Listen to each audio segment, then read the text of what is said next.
আমার শিল্পীরা না বাইরে বের হইতে ইনসিকিউর ফিল করছে। মা বোনের ইজ্জত রক্ষা করার জন্য আমরা টপিকটা নিয়ে এসেছি, এটার মানববন্ধন করেছি। সর্বোচ্চ শাস্তি তো আমার কাছে মনে হয় মৃত্যুদণ্ড হওয়া উচিত এবং খুব দ্রুত এটার বিচারের আওতায় আনতে হবে।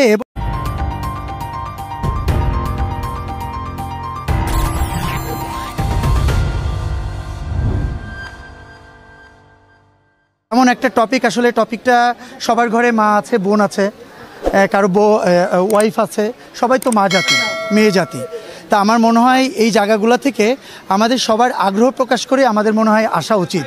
আমি আপনাকে জোর করে একটা বিষয়ে আন্দোলন করতে নিয়ে আসবো, জোর করে মানববন্ধন করতে আসবো, জোর করে প্রতিবাদী ভাষা তৈরি করতে বলবো। অ্যাকচুয়ালি এটা তো নিজে থেকে আসতে হবে, কারণ আমাদের টপিকটাই এমন। মা বোনের ইজ্জত রক্ষা করার জন্য আমরা টপিকটা নিয়ে এসেছি, এটার মানববন্ধন করেছি। বাট যারা আসছে তাদেরকে অসংখ্য ধন্যবাদ, যারা আসে না তাদের কাছে তারাও আমার সঙ্গে অনেকে কথা বলেছে, বিভিন্ন পরিস্থিতিতে হয়তোবা তারা টাইমটা ম্যাচ করতে পারে নাই। এই তো আমার কাছে এখন মনে হচ্ছে সেটা হচ্ছে আমার শিল্পীরা না বাইরে বের হইতে ইনসিকিউর ফিল করছে। কারণ বিভিন্ন জায়গায় আপনারা দেখেছেন যে এই উদ্বোধন বলেন বা সব উদ্বোধন বলেন, কোনো প্রোগ্রাম বলেন, কোনো কনসার্ট বলেন, যেখানেই যাচ্ছে সেখানে গেলেই কোনো না কোনো বাধা বিপত্তির সম্মুখীন হচ্ছে। সেক্ষেত্রে আমার সঙ্গে তো অনেকের কথা হয়েছে, তারা যখন শুনেছে যে আমরা রোডে বা এফডিসির সামনে একটা মানববন্ধন করব, তার অনেকে ভীতি, তাদের কাছে ভয় কাজ করছে আর কি। আমার কাছে সেরকম মনে হয়েছে আর কি। তো শাস্তি তো আমার কাছে মনে হয় মৃত্যুদণ্ড হওয়া উচিত এবং খুব দ্রুত এটার বিচারের আওতায় আনতে হবে এবং এটাকে লেন্দি করা যাবে না।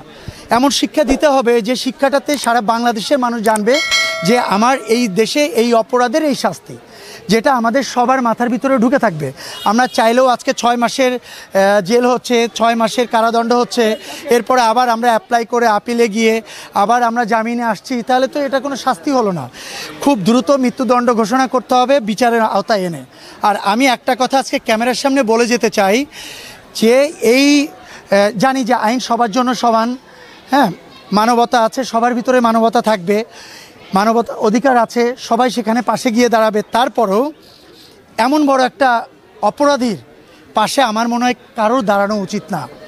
এই অপরাধীর পক্ষে যে উকিল দাঁড়াবে, আমার মনে হয় জনগণের সেই উকিলকে আগে প্রতিহত করা উচিত, সে উকিলকে আগে শাস্তির বিধান করা উচিত, এটা জনগণের, আমার তাই মনে হয়। তাহলে এই উকিল বা যে কোনো উকিল এই অপরাধের, শাস্তিযোগ্য অপরাধের এই যে বিবাদী যে থাকবে আর কি, এক কথা, তার পাশে গিয়ে কেউ কখনো দাঁড়াবে না এবং তখন সে একাকিত্ব ফিল করবে এবং সারা মানুষ জানবে যে আমি অপরাধ করলে আমার পাশে কেউ দাঁড়াবে না।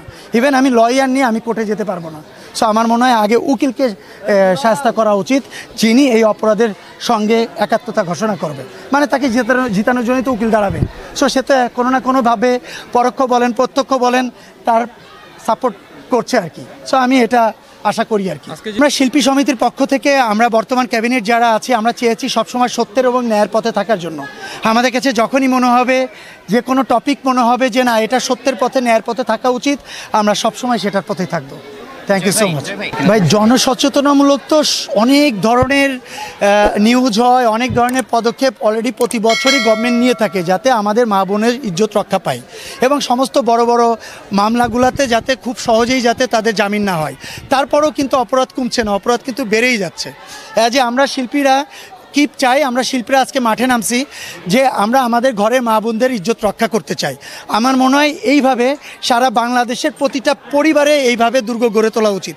আমার কাছে তাই মনে হয় যে আমি আমার দিক দিয়ে প্রতিটা এলাকাতে, প্রতিটা মহল্লাতে, প্রতিটা মসজিদে, প্রতিটা মন্দিরে, প্রতিটা গির্জাতে, সব জায়গায় সবাই এইভাবে প্রতিবাদ করা উচিত। Thank you so much.